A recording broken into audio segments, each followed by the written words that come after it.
Hello, hi friends, namaskar. Mu Prashant. Welcome to my channel.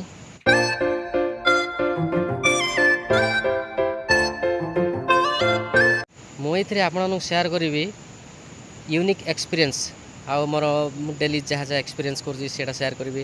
ତା ସହିତ travelling ଫୁଡ଼ିଂ ଯାହା କିଛି ବି ଯାହା ଏକ୍ସପିରିଏନ୍ସ କରିବି ସେଇଟା ସବୁ ସେୟାର କରିବି। ତା ସହିତ ଗୋଟେ ମାନେ ବହୁତ ଇଣ୍ଟରେଷ୍ଟିଂ ଜିନିଷ ହେଲା ମୁଁ ଏଇଥିରେ କିଛି କିଛି କବିତା ମଧ୍ୟ ନେଇକି ଆସିବି ଯେଉଁଟା ମୁଁ ମୋ ନିଜର ଲେଖା ଆଉ ସବୁକିଛି ମୋ ନିଜର ଆଉ ସେଇଟା ଆପଣମାନଙ୍କୁ ବୋଧେ ଭଲ ଲାଗିବ। ତେଣୁକରି ମୋ ସହିତ ପ୍ଲିଜ୍ ଯୋଡ଼ି ହେଇକି ରହିବେ ଆଉ ମୋ ସହିତ ଏଣ୍ଟରଟେନମେଣ୍ଟ ଯଦି କରିବାକୁ ଚାହୁଁଛନ୍ତି ତାହେଲେ ପ୍ଲିଜ୍ ମୋ ସହିତ ଯୋଡ଼ି ହୁଅନ୍ତୁ। ଆଉ କେବଳ ଏତିକି କରିବେ ମୋ ପାଇଁ କିଛି ନାହିଁ, ଜଷ୍ଟ ଲାଇକ୍ କରିବେ, ସେୟାର କରିବେ ଆଉ ଯଦି ଭଲ ଲାଗିବ ଚ୍ୟାନେଲଟିକୁ ନିହାତି ସବସ୍କ୍ରାଇବ୍ କରିବେ। ତ ଫ୍ରେଣ୍ଡସ୍ ଚାଲନ୍ତୁ ଆଜିର ଭିଡ଼ିଓ ଷ୍ଟାର୍ଟ କରିବା ଆଉ କେମିତି ଲାଗିବ ଆପଣ ନିହାତି କମେଣ୍ଟ କରି କହିବେ। ଚାଲନ୍ତୁ ସାଙ୍ଗମାନେ ଆଜିର ଭିଡ଼ିଓଟିକୁ ଆରମ୍ଭ କରିବା ଆମେ ଗୋଟେ କବିତାକୁ ନେଇ। ପୁଷ୍ପେ ଥିବା ପୁରୀ ଧରଣୀ ବକ୍ଷରେ ଚାଲୁଥିଲି ଯେବେ ଏକା, ଝୁଣ୍ଟି ପଡ଼ି ପଥେ ଅଟକି ମୁଁ ଗଲି ଯେବେ ସେ ହୋଇଲା ଦେଖା। ପଥ ମୋର ଥିଲା ନିମିଳିତ ହୋଇ ଉନ୍ମୁକ୍ତ କରିଲା ଆସି, ଅଭୁଲା ପ୍ରେମର ସ୍ମୃତି ସବୁ ଧରି ମୋ ମନେ ଆସିଲା ପଶି।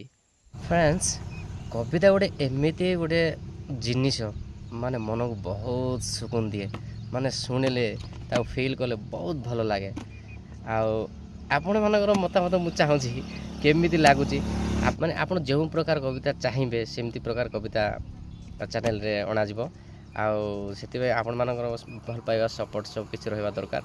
ଆଉ ଆପଣମାନେ କମେଣ୍ଟ କରି କହିବେ ଆପଣମାନଙ୍କୁ କେଉଁ ପ୍ରକାର କବିତା ଦରକାର, ଯେକୌଣସି ପ୍ରକାର ଆପଣ କବିତା ଆପଣ ଚାହିଁବେ ଆଉ ସେ କବିତା ଆପଣମାନଙ୍କୁ ଦିଆଯିବ। ସେଇଟା ମୁଁ ନିଜେ ଲେଖିବି, ଆପଣମାନଙ୍କ ମଧ୍ୟରେ ସେଇଟା ସେୟାର କରିବି ଆଉ କେମିତି ଲାଗିବ ସେଇଟା ମୋତେ ଜଣାଇବେ। ପ୍ରେମର ସ୍ପର୍ଶରେ ହେଲି ମୁଁ ପାଗଳ, ନ ଜାଣେ ମୁଁ ଦିନ ରାତି, ସବୁବେଳେ ପ୍ରିୟା କଥା ଭାବୁଥାଏ, କରେ ଯେ ମୁଁ ପ୍ରେମ ଅତି। ଅତି ନିକଟରେ ପ୍ରିୟାକୁ ପାଇବି, ରଖିଛି ମନରେ ଆଶା, ଆଶା ମୋର କେବେ ଏଡ଼ାଇ ନ ଦେବ, ମନେ ମୁଁ ରଖେ ଭରସା। ତ ସାଙ୍ଗମାନେ ମୋ ଭିଡ଼ିଓଟି ଯଦି ଆପଣମାନଙ୍କୁ ନିହାତି ଭଲ ଲାଗିଥିବ ତାହେଲେ ଲାଇକ୍ ସେୟାର ଆଉ ସବସ୍କ୍ରାଇବ୍ କରିବାକୁ ଜମାରୁ ଭୁଲିବେ ନାହିଁ। ଏଇଟା ମୋର ହମ୍ବଲ୍ ରିକ୍ୱେଷ୍ଟ। ତ ଫ୍ରେଣ୍ଡସ୍ ଚାଲନ୍ତୁ ଆଜିର ଭିଡ଼ିଓ ଏଥିରେ ଶେଷ କରିବା ଆମେ। ଆଉ ଆପଣମାନେ ମୋ ଭିଡ଼ିଓଟିକୁ ଆରମ୍ଭରୁ ଶେଷ ପର୍ଯ୍ୟନ୍ତ ଦେଖିଥିବାରୁ ଆପଣମାନଙ୍କୁ ବହୁତ ବହୁତ ଧନ୍ୟବାଦ। ଆପଣମାନଙ୍କୁ ମୋ ଭିଡ଼ିଓଟି କେମିତି ଲାଗିଲା ଆପଣମାନେ ନିହାତି କମେଣ୍ଟ କରି କହିବେ ଆଉ ଜଣାଇବେ, ଆଉ ଯଦ୍ୱାରା ମୋତେ ଆଉ ଟିକେ ମୋଟିଭେଟ୍ ଲାଗିବ ଆଉ ଯେମିତିକି ଆପଣମାନଙ୍କ ପାଇଁ ନୂଆ ନୂଆ କଣ୍ଟେଣ୍ଟ ମୁଁ ତିଆରି କରିପାରିବି। ଆଉ ସେଥିପାଇଁ ଆପଣମାନଙ୍କର ଭଲ ପାଇବା ସପୋର୍ଟ ଦରକାର। ତ ବହୁତ ଖୁସି ଲାଗୁଛି। ଆଉ ସାଙ୍ଗମାନେ ଚାଲନ୍ତୁ ନେକ୍ସଟ ଭିଡ଼ିଓ ପର୍ଯ୍ୟନ୍ତ ଆପଣମାନଙ୍କୁ ସମସ୍ତଙ୍କୁ ବାଏ।